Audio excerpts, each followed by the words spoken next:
شروع اللہ کے نام سے جو ہم سب کا خالق و مالک ہے۔ السلام علیکم ورحمۃ اللہ وبرکاتہ۔ اللہ آپ کو اپنے حفظ و امان میں رکھے۔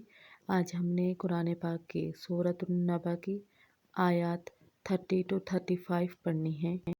اعوذ باللہ من الشیطان الرجیم، بسم اللہ الرحمن الرحیم۔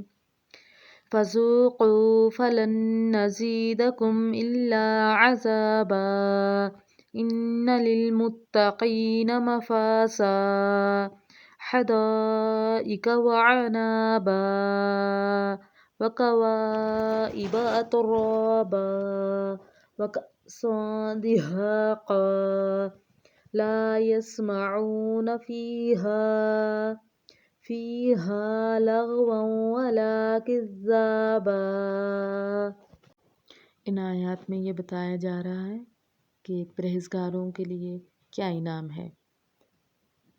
ترجمہ: بے شک پرہیزگاروں کے لیے کامیابی و کامرانی ہے، یعنی باغ اور انگور ہیں اور اٹھتی جوانیوں والی ہم عمر لڑکیاں، حوریں اور چھلکتے ہوئے شراب طہور کے جام۔ وہ لوگ وہاں نہ کوئی بیہودہ بات سنیں گے اور نہ کوئی جھوٹ۔ صدق اللہ العظیم۔